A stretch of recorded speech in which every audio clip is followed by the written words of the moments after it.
Askreddit thread. What's the closest thing you have to a superpower? I can tell the difference between black and really, really dark blue. What about black and a slightly darker black? Yeah, I know it's sexy, Woodhouse. That's why I bought 10. Now arrange those by color. These are all black. Oh, are they? Or are 5 in a dark black and 5 in a slightly darker black? Turtleneck rips. Oh, great. Now I'm down to 4 looks at turtlenecks, slightly darker black turtlenecks. Oh, Archer's great. But what about really, really, really, really, really dark blue? Priest sucks.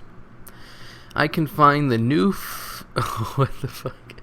I can find the knife, spoon, fork, drawer. First time, every time. I think I tried to combine knife and spoon. Every time I think I have this down, I visit some fucker who puts their silverware in some fucking shit spot. Kills my track record. It's like when people put their glass at the bottom cabinets. Who does that? I don't talk to people who put their culture in a bad place. Or people with microwaves and closed cabinets. I ain't got time for that. People put microwaves in closed cabinets? Some people just want to watch the world burn. But seriously, that is pretty fucked up. I can remain unfocused on anything for days without rest.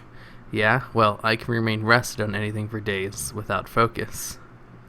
I can remain unfocused on anything for a day. Oh, like watching TV all day.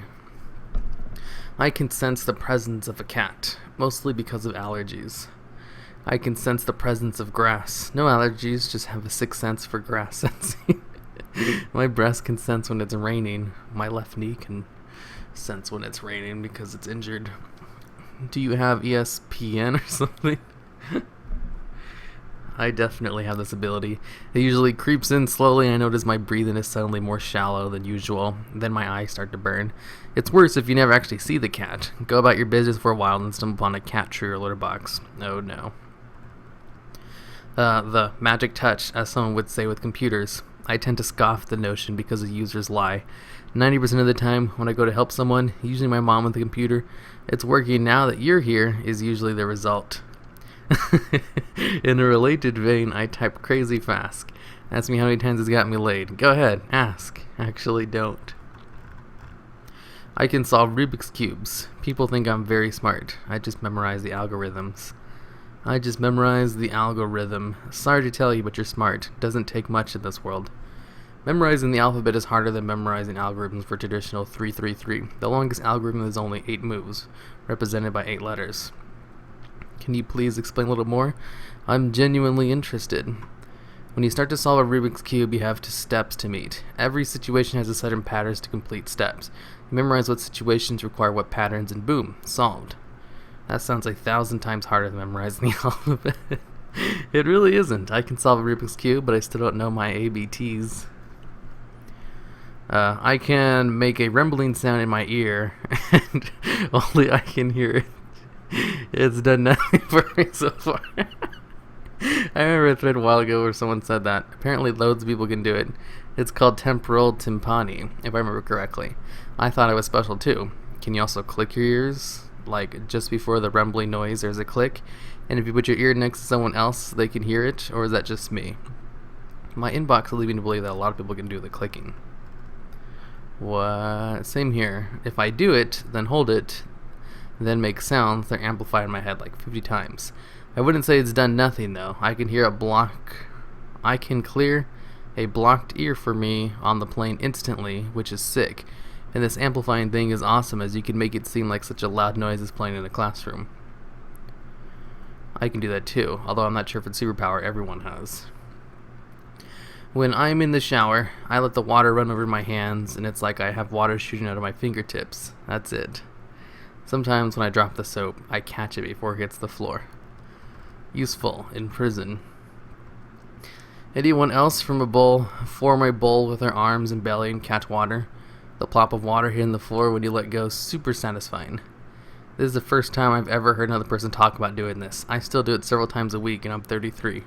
I love Reddit. Yes. Do you ever tilt your head back and let the water fill up your mouth until it's overflowing and then stick your tongue out so it all flows out at once? No, I fill my mouth with water and then shoot it out like a water gun, but I've never tried that. I'll have to try that next time. Water bending is always a fun activity. I don't need an alarm to wake up on time. I somehow seem to know what time it is.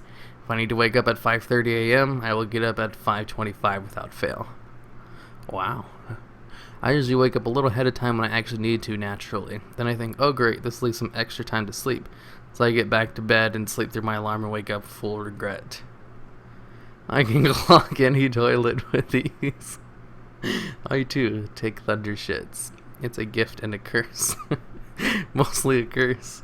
It's a glyph. You are clearly related to Zeus. I can copy your mannerisms so you feel very comfortable around me. Works well for interviews. I do that too, but it mostly has to do with vocal and verbal mannerisms, and I don't do it on purpose. If I listen to a person speak for long enough, or even read aloud of a very distinctive first-person narration, I walk away speaking like whoever I've been listening to. One time, I watched about 3 drunk history episodes in a row, and afterwards, I couldn't speak correctly as much as I tried to. Wow. So does that mean if you listen to, let's say, an Irish accent for a while, you would develop a little bit of an Irish accent? Yep. Although all of my foreign accents, intentional or otherwise, I eventually default to Scottish for some reason. To clarify, I'm not Scottish. I produce earwax at an alarming rate. Candle shortage solved. My recall of other people's personal information. If you told me your middle name 3 years ago, I probably remember it off the top of my head. I try to dial it back a bit because I'm sure it comes off as I'm keeping a creepy scrapbook of useless facts. Every woman I slept with ends up marrying the next guy she dates. Sup, Chuck. I can turn alcohol into vomit. I can turn alcohol into crippling regret. I can carry an infinite amount of groceries from my car to my kitchen. Reading my wife's mind and her reading mine. It's like one of those vampire stories where the head vampire can see through his minion's eyes or something. That kind of freaky accuracy. We both know what each other is thinking about 99% of the time. It's great, especially out in public, when we can have entire conversations in front of people using nods or faces, and they have no clue what's going on. Once I was going to tell her something completely off topic and only said the word "oh" without any lead-in or context clues, and she said, "Yeah, I know." And when I asked her what she thought I was going to say, it was 100% on the money. Do you ever both just stand up and get into the car because you're simultaneously decided to go somewhere at the same time? Whew. That seems crazy. I don't believe it. What if you guys are just really super basic and predictable people? Okay, that might make more sense. Does it go up to 100% when you're plugged in? I can predict stories pretty well. They will call me the foreshadower. My husband hates watching new movies and shows with me because I can tell the plot every time. My friend is currently not talking to me because he was telling me how original this comic story was. I read the first issue and was like, so this is what happens, and it kinda seems lame. I was right, and he is angry. Well, if you watch enough TV shows, like I have, lots of movies and shows follow a pattern. It's kind of easy to figure out what's going to happen. Sometimes, though, they throw you for a loop and you think it's great. And then people watch the same thing and think it's just weird. Just because, like, oh, you see, they didn't follow an established pattern like every single other TV show does. I can flip my belly button from an innie to an outie. Gross. Innie, outie. Why did I look at that? I can non-stop travel into the future in every second. I can make people. I have a high resistance to electric shock. You see, everybody's reaction to electricity is a little different. How much pain you feel is influenced by everything from how thick your body is, to how moist your skin is, to other changes in body chemistry. I'm basically an outliner on the higher end of the scale. I have an electrical resistance around 5 to 6 times the average, which means I can handle live wires while feeling little to no pain. It actually makes me feel a little giddy. I'm fairly certain you've wired some boxes I've had to tend to. Hey man, the switch isn't actually cut power to this box. I'm almost fried myself. Pff, was fun when I was in it. I have full spectrum synesthesia. Literally every one of my sensor perceptions, including ones that you wouldn't normally think to list, like a sense of balance of heat or time, is tied to every one other. A quick few folks seem to regard it as a superpower, but I think they may be overestimating exactly how useful it really is. To answer a few common questions, I don't want to read all that. My life is allergy, a permitted acid trip. I guess I'll read all of it. Have you always been this way? As far as I know, I've always been synesthetic to some degree. I can remember getting into an argument with my kindergarten teacher about the color of the number 4, for example. The variety of synesthesia is incredibly common. As for the rest that crossed over, I can't recall a time when I didn't have it, but I only started talking about it at age 14 or so, because then I just assumed that everyone perceived things in a similar way. Does it get overwhelming? Sensory bombardment isn't really an issue for me. I don't physically see, hear, or smell any of the sensations associated with my usual senses. The best way to put it would be to say that I perceive them. There are times when things like loud, crowded concerts can get a little bit overwhelming, but that's less of a function of my synesthesia, more of a function of my personality. What's it like? Do you enjoy it? Do you enjoy seeing or hearing? Keep in mind, I've never known anything different. As for how it feels to actually experience synesthesia this degree, try this. Right now I want you to picture a glass of water. It's cold to the touch with just a hint of dampness from the condensation. The faint scent of freezer burn emanates from within. The ice makes quite crackly noises, followed by a light, almost melodic tone as it clinks against its container. If you picture it with enough intensity, you can almost imagine the sensation of sipping at the water, feeling it chill your lips and tongues as you swallow. But of course, you can't actually feel it because it's not actually there. It's just your mind creating those sensations for you. It's a little bit like that. Does it benefit you in any way? To a certain extent, yes. I found that writing comes easily to me because I tend to pair words and thoughts in a way that precedes a pleasant composition. It's a question of combining colors, shapes, sounds, and smells, and so on, to invoke imagery, and emotion. What does my insert thing here, smell, taste, sound like, feel like to you? That question gets exhausting, but if you really want to ask me, I'll do my best bet to offer a brief description. You should have this on a shirt. I've always thought the letters had assigned colors. A is green, B is red, C is red, D is yellow, N is black. You racist. I'm a super recognizer. If I see a fourth of your face, I can tell exactly which person you are out of a lineup. I can tell when and where I first saw you, and I'm also incredibly good at pointing out which actors were in which movies. Too bad I don't witness a lot of crimes. I'd give great descriptions. Also, I never ever break yolks, and I always win at beer pong. Always. I can look at things and have a pretty good idea how they work. I'm not sure why or how, but things just make sense to me. I can look at systems that I have no clue about and figure out how to bubble gum and duct tape them back together. I can get lost in thoughts and daydreaming extremely easily, and if I got headphones on, you won't be able to communicate with me at all. Can do basic stuff too while not focusing on it. I can't be hurt by an Indian burn. Grabbing someone's arm with both hands and twisting in opposite directions. I've had some very strong friends of mine try. Doesn't hurt. Saw a kid get his arm broken this way. How's that even possible? I can't be hurt by an Indian burn? Okay. Lurking. 3 comments in the last 3 months. Checks out. The magnets I have implanted under the skin in my hands. What? I can feel electromagnetic fields, pick up coins, mess with compasses, and confuse the fuck out of people who don't have strong comprehension of magnetism. They are small grains of rice-size neodymium magnets that are coated in gold and implant-grade silicon, injected just under the skin. It's not like a Superman superpower. It's more of a Batman superpower. Format it into, if anyone's interested, let me know. Maybe I can get a referral system going or something. Why do you have them? just for entertainment, great for kid tricks, and my own amusement. There's a whole world of electromagnetic sensation that people are missing out on. What? Being invisible. A lot of times when I say something or try to talk to someone, I get ignored. And if I don't say anything, I'm not noticed either way. People get startled and jump when they finally notice me.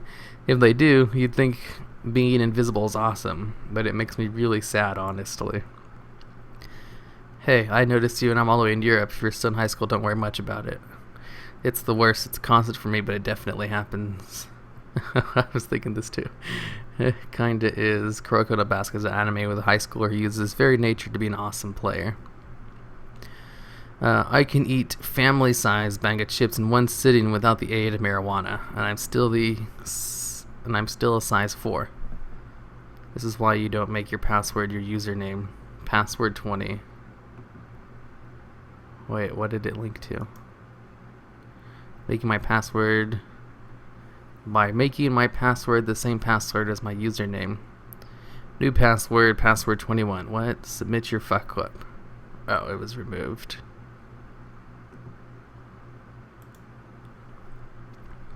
Who would do that? Not me, my wife. When she was 5 years old, her neighbor, little boy, also 5 years old, pissed on her head while she was crawling around on the ground looking for 4-leaf clovers. Anyway, she's really good at remembering numbers. Not me, my wife. When she was 5 years old, her neighbor, little boy, also 5 years old, pissed on her head while she was crawling around on the ground looking for 4-leaf clovers. Anyway, she's really good at remembering numbers. What happens when you don't put a serious tag on the thread? Which wouldn't be necessary. Way too many threads get ruined because some people feel the need to post joke answers. There's a good middle ground between 100% serious and making dick jokes and mother jokes. Although this thread probably gets some leeway because no one has superpowers. I can summon my period at any time by either putting on a new pair of cute white panties or making plans for an incredibly fun event. I can trick people into giving me gold. I worked at a bowling alley at the front desk for 2 years after high school and gained an uncanny ability to guess shoe size based on body size and height. I can remember pretty much everything anyone has said to me. I used to be able to remember everything I read word for word, but I can't really do that anymore. More like if I wanted to give an extremely accurate summary of everything I've ever read. I can remember facts and figures about 99% accuracy if I both hear them and read them, but I can't remember numbers or anything particularly technical though. Having a very good memory emphasizes to me that actual intelligence skill is very different than just knowing things. Anyone can know things, remember stuff, given enough work, but actually connecting everything together is something truly special. Despite this, I won't claim that it hasn't been helpful. High school is heavily focused on remembering tons of shit, so it was much easier to get through and required pretty much no work. High school is just pretty much easy in general. Wait till you get to college. My fingers are double jointed, meaning I can do this. Ew, my breast can tell when it's raining. You have ESPN? I'm kind of precog. I can guess the reaction of any woman if I will try to ask her out. Supermarket lines. I swear to God, my mere presence makes people pay by check, which they start filling out after the total, of course. Forget the coupons. Have the wrong coupons. Decide they don't want something. Run back for something else. Argue about the price. Split their transactions or gab with the cashier. Or the cashier has a load register tape, get a supervisor, do deposit, change shift, or go to another counter to help the previous customer. One time, I was even behind someone at Costco who was checking out without a Costco membership. Tell me I didn't teleport some unsuspecting citizen past the door people. If any of you have the power to set people on fire, can we do supermarket lines? This is why the self-checkouts are your best friend. I have the same superpower. We should get in the same line and see what happens. We'll either negate the power of die old age in line. That's why I always listen to music or podcasts when I go to the store too. That way little inconveniences like this just don't matter. Okay, that's it for this thread.